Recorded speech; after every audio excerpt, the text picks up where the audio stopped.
J'ai à cœur ce matin de partager un sujet toujours d'actualité, avec l'aide de Dieu bien sûr, parce que sans lui, je suis totalement incapable de m'exprimer, avec l'aide de son esprit bien sûr. Et le thème de ce matin que le Seigneur m'a mis à cœur, c'est la famille sacrée et les vraies priorités. Je voudrais aujourd'hui donc parler d'une idole certainement vieille comme le monde, mais toujours actuelle. Elle n'a pas la forme d'une statue ou matérielle comme de l'or ou de l'argent, mais elle a à coup sûr une influence, celle d'une véritable idole dont l'apôtre Jean nous avertit formellement dans 1 Jean chapitre 5 verset 21 et où il dit petits enfants, gardez-vous des idoles. Alors il a raison de dire petits enfants parce que il faut être petit enfant pour ne pas discerner certaines choses, c'est-à-dire nouveaux convertis, jeunes dans la foi, manque de connaissances. Quand on est bébé, eh bien, on ne discerne pas bien les choses. On l'a étudié d'ailleurs dans Hébreu il n'y a pas très longtemps, il y a quelques jours. Et c'est vraiment intéressant de voir que vraiment cet avertissement est très sérieux. Parce qu'il s'agit d'une idole de cœur et il n'est pas difficile de la reconnaître par ses fruits et dans nos lèvres. Quand par exemple on dit ah, la famille c'est sacré. Réfléchissons bien à ce que nous disons. Nos attitudes dans l'engagement de notre personne en termes de temps et d'argent au détriment des fruits que procurerait la vraie adoration qui découle de l'écoute de la voix de Dieu. Oui, l'idole de la famille sacrée passerait facilement inaperçue, tellement ce choix peut être louable dans un monde où la cellule familiale est fortement attaquée, notamment avec la banalisation de l'avortement, le wokisme, la théorie du genre ou l'identité du genre, et peut-être bientôt l'euthanasie. Il existe un extrême gauche spirituel, comme il existe aussi un extrême droite spirituelle. Je ne parle pas ici du sens politique de ces termes, mais bien d'exagération qui, dans les deux cas, s'opposent à Dieu. Si je choisissais la voie du milieu, ce qui paraît raisonnable, hein, eh bien, je passerais pour un bon humaniste. Cependant, le plan de Dieu pour nous n'est pas d'être humaniste, mais christocentrique, parce qu'un chrétien, c'est un petit Christ. Donc, on est christocentrique. Amen. Suivre Jésus-Christ. Donc, la priorité de la famille comme, je voudrais d'abord voir cette priorité de la famille comme un obstacle à la foi. On a deux exemples dans la parole de Dieu, je vais en prendre que deux, bien sûr, il y a des centaines d'exemples en vérité. La première, c'est celle des Israélites et la deuxième, c'est celle des paroles de Jésus dans l'Évangile. Commençons par cet exemple des Israélites dans le désert. Rappelons-nous, et je le fais souvent dans nos études, notamment encore avec Hébreu qu'on a vu récemment, eh bien, après la sortie d'Égypte, que s'est-il passé? Eh bien, Moïse envoie des espions en Canaan, rappelez-vous, et puis qu'est-ce qu'ils ont vu? Eh bien, ils ont vu des géants, des forteresses. Ils ont vu, ah, il y avait des bonnes choses quand même, hein. Il y avait quand même une grappe de raisin qu'il faut porter à deux, hein. Donc c'est extraordinaire. Mais, on va le lire ensemble, Nombre 14, verset 3, on va le lire ensemble.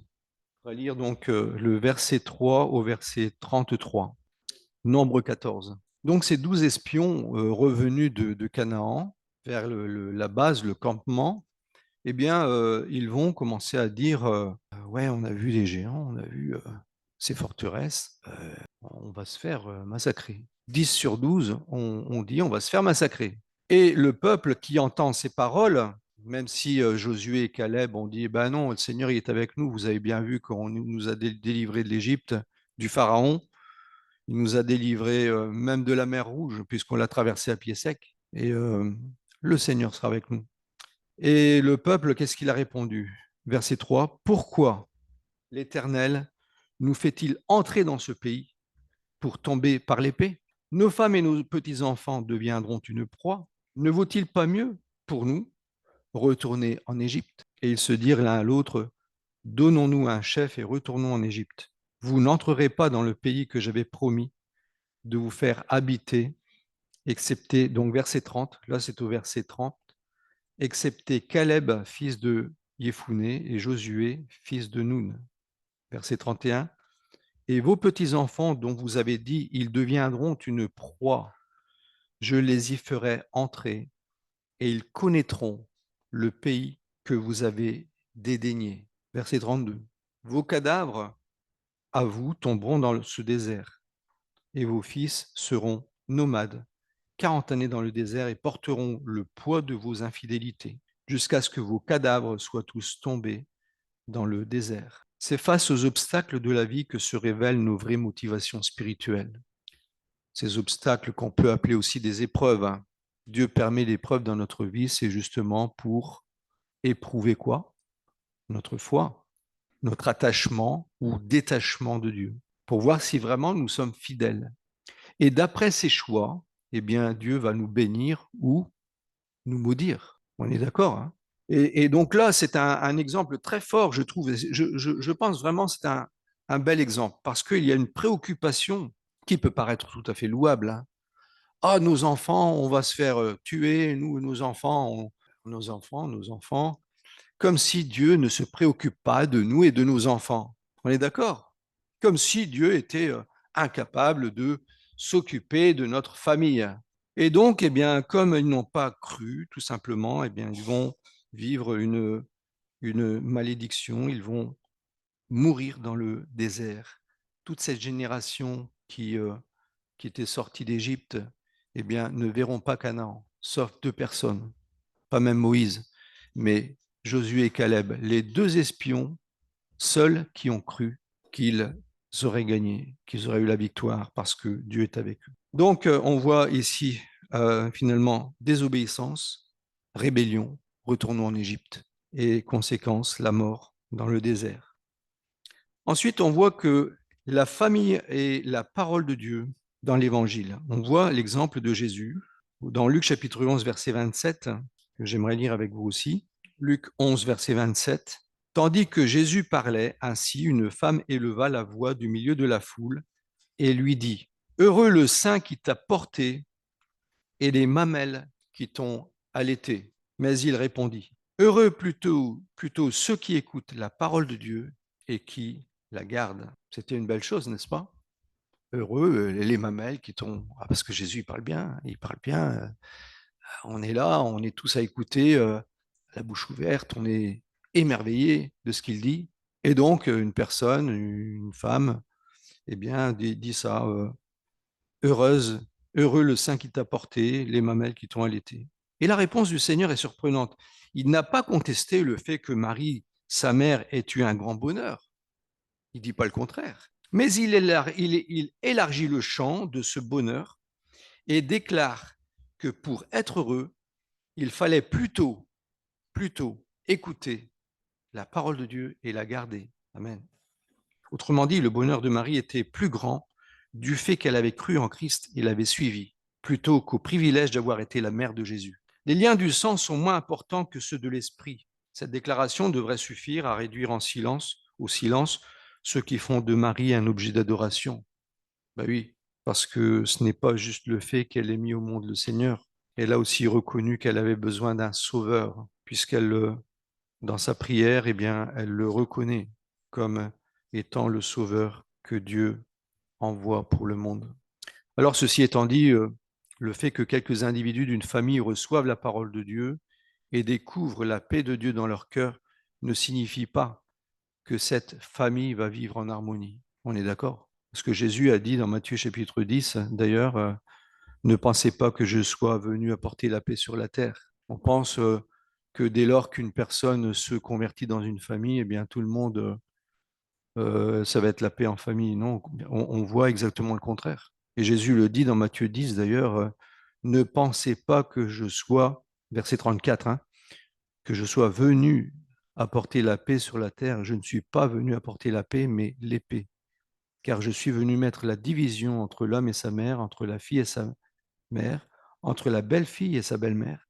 Et l'homme aura pour ennemi les gens de sa maison. Verset 37. Celui qui aime père ou mère plus que moi n'est pas digne de moi. Et celui qui aime le fils ou fille plus que moi n'est pas digne de moi. Et au verset 38, il parle de prendre sa croix. Parce que prendre sa croix, ça veut dire accepter le sacrifice. Il y a effectivement un sacrifice à devoir subir, prendre sa croix dès lors que une personne dans un pays comme en Inde ou en pays islamique reçoit Jésus dans son cœur. Vous savez ce qui se passe. Il est rejeté par la famille. Vous savez, la paix familiale n'existe plus à ce moment-là. C'est la faute à qui? La faute à Jésus. Parce qu'il donne la paix du cœur à une personne, mais les autres ne sont pas d'accord. Vous comprenez? Ce qui est le plus important, ce n'est pas la paix familiale, c'est la paix du cœur qui signifie avoir la paix avec Dieu. Et c'était le thème de la semaine dernière, la vraie communion des saints. Si je ne suis pas en communion avec Dieu, je ne serai pas en communion avec mes frères et sœurs. Parce qu'eux, ils sont en paix avec Dieu, et si je ne suis pas en paix avec Dieu, je ne serai pas en paix avec eux. C'est comme ça. Ça s'appelle la vraie communion. C'est le Saint-Esprit. Ceux qui ont l'Esprit de Dieu sont en paix avec Dieu. Et ils sont en paix avec ceux qui connaissent Dieu. C'est comme ça. Parce que tout simplement, la chair et l'esprit seront toujours en opposition. C'est inéluctable. C'est un fait dans l'Église aussi, parce que tous ne sont pas de Dieu, comme le dit l'apôtre Paul. D'ailleurs, il dit à Timothée, dans une maison, il y a des vases d'honneur, des vases de déshonneur, il y a des vases qui sont utilisés pour des choses importantes, par exemple mettre de l'huile, du parfum, des choses comme ça. Puis il y a des vases qui seront destinés à être cassés parce que ce sont des vases de terre. Et donc, voilà, c'est pas la même chose. Et quand une personne se tourne vers Christ, ce vase devient un vase d'honneur. C'est important, hein? Ça ne dépend pas du choix de Dieu, comme diraient certains, dans certains mouvements, qui diraient, ah, Dieu a choisi que toi t'es sauvé, toi t'es perdu.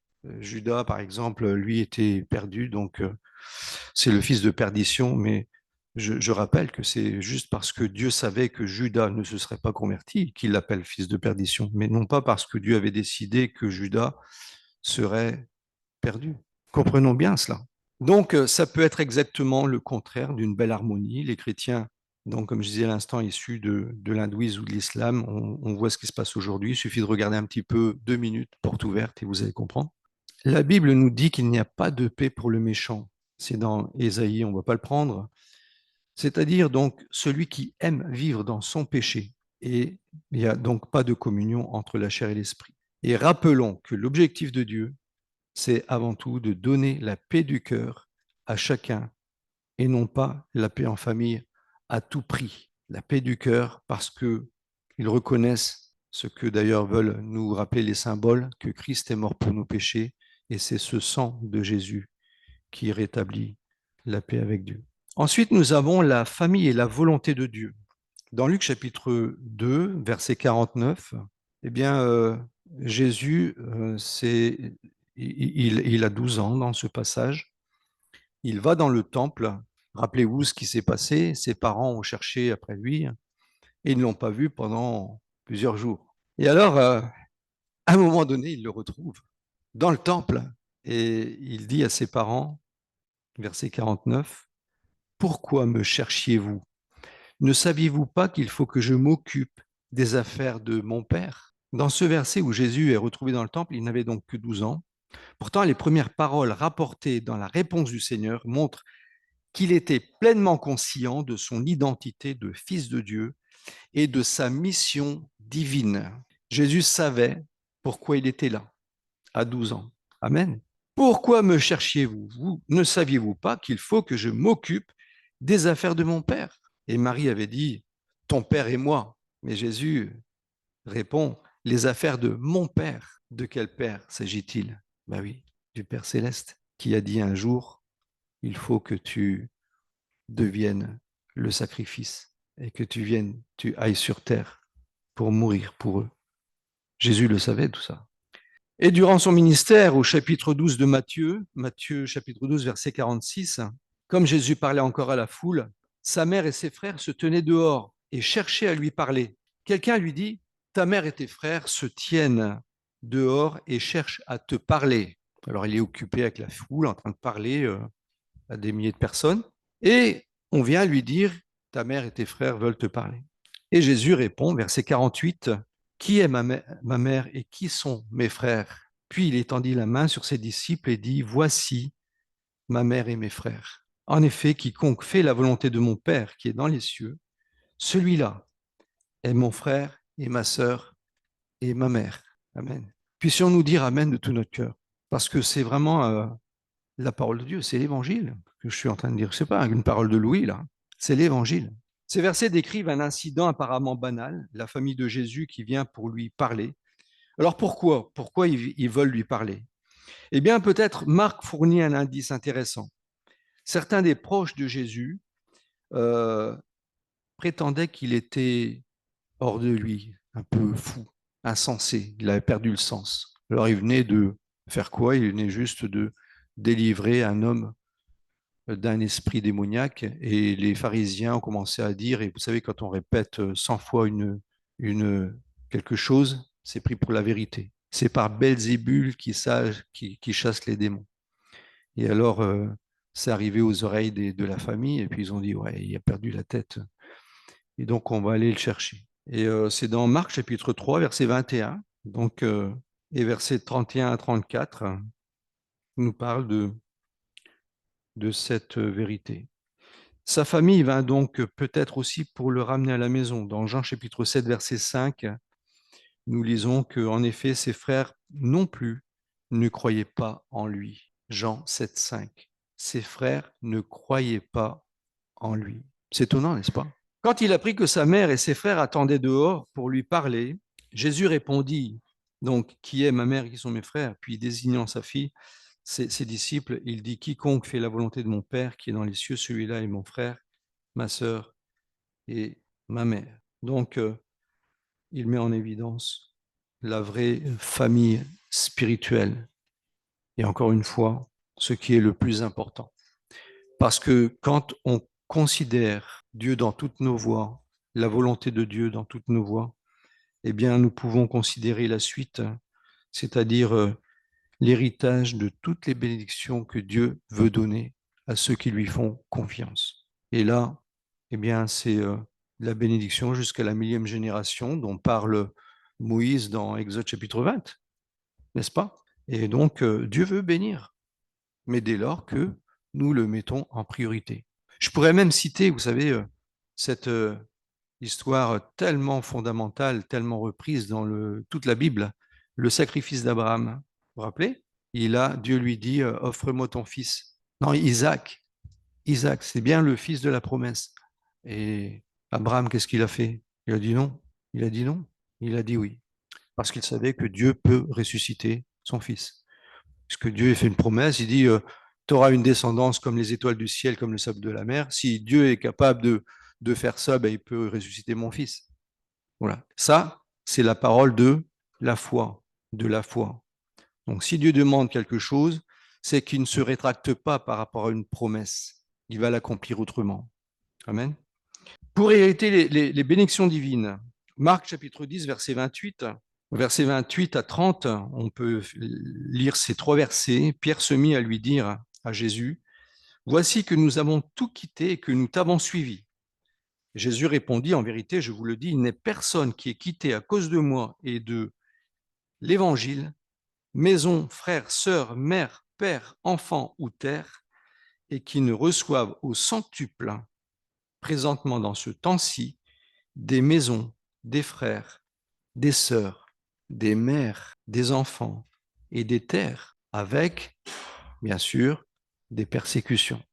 Parce que ça, c'est le lot de ceux qui appartiennent à Dieu et qui montrent qu'il n'y a pas de communion entre la lumière et les ténèbres, avec des persécutions et dans le siècle à venir, la vie éternelle. Alors, certains commentateurs diront, ouais, mais bon, la vie éternelle, c'est pas parce que on pratique ça qu'on a la vie éternelle, sinon c'est plus une grâce. Mais en vérité, lisons bien le texte. Ça nous montre, encore une fois, ce qu'on dit depuis toujours dans nos messages, qu'il y a une condition.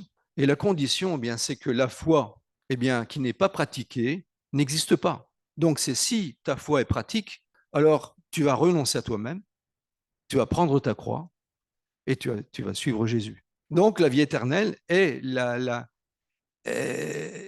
suite logique, d'accord? Ce n'est pas juste dire, bah, je crois, bon, je me fais baptiser, je suis sauvé. Non, la Bible ne dit pas ça. Le Seigneur dit, suis-moi. Tu veux suivre le Seigneur ou pas? Suivre le Seigneur, c'est que tu prends des risques. Tu vas te retrouver dans des épines, peut-être tu vas passer par le feu. Hein. Mais en tout cas, ce qui est certain, c'est que Dieu sera toujours avec toi. Parce que dès lors que tu appartiens au Seigneur, eh bien, tu appartiens au Seigneur. Et donc, j'ai souligné ça récemment avec ce verset de Jean chapitre 10, où dit personne ne les arrachera de ma main. Bien sûr, personne ne les arrachera de ma main, mais je peux quitter la main du Seigneur. N'oublions jamais, avec la condition de rester dans la foi. Pierre saisit parfaitement le sens des paroles du Maître. Il avait compris qu'il leur disait en fait renoncez à tout et suivez-moi. Jésus confirme ce sens en promettant une récompense présente et une récompense éternelle à tous ceux qui renonceraient à tout à cause de lui et de l'Évangile. La récompense présente, eh bien, le taux d'intérêt qui est donné ici, 100 fois plus, ça veut dire 10 000%, non pas en liquidité, mais en maison, frères, terre, persécution. Eh bien, c'est des choses que le Seigneur va, en tout cas, va guider, va permettre, va bénir et va permettre, comme la persécution. Deuxième point, c'est que la récompense future, c'est la vie éternelle. Ça veut dire que si la vie éternelle est acquise par la grâce, par le moyen de la foi, eh bien, cette foi authentique, elle est validée par ce qu'elle accomplit. D'ailleurs, Jacques le rappelle dans chapitre 2, verset 26, la foi sans les œuvres est morte. Donc, prendre sa croix et suivre Christ sont les éléments essentiels d'un renoncement à nous-mêmes. Dans Matthieu 10, verset 38, que j'ai lu tout à l'heure, celui qui ne prend pas sa croix et ne me suit pas n'est pas digne de moi. Et celui qui n'est pas digne du Seigneur ne sera pas au ciel. On est d'accord. C'est tellement logique. Je ne comprends pas d'ailleurs comment certains commentateurs arrivent à faire euh, des, euh, des pirouettes avec des versets aussi clairs pour dire ce que la Bible ne dit pas. Ce passage du verset 30 ne fait que confirmer cette condition. On ne peut suivre Christ sans, au préalable, mourir à soi-même. C'est d'ailleurs le sens spirituel qui est propre au baptême. Vous savez ce que veut dire le baptême? Le baptême, immersion et résurrection. Donc, immersion dans la mort, comme un mort qu'on enterre, c'est un enterrement, un baptême. C'est la mort du vieil homme et renaître en nouveauté de vie. Si je ne renonce pas à moi-même, je ne mourirai pas avec mon vieil homme, puisque mon vieil homme, il veut rester vivant. Donc la résurrection n'aura pas lieu. Donc la nouvelle vie, la nouvelle naissance ne peut pas avoir lieu, parce que le Saint-Esprit ne fait pas une œuvre contraire au plan de Dieu. On est d'accord? Il est parfaitement uni avec Jésus, avec le Père. Quelqu'un qui reçoit Christ, qui veut le suivre, le Saint-Esprit va transformer sa vie parce que Dieu va le pardonner et donc le Saint-Esprit peut faire l'œuvre.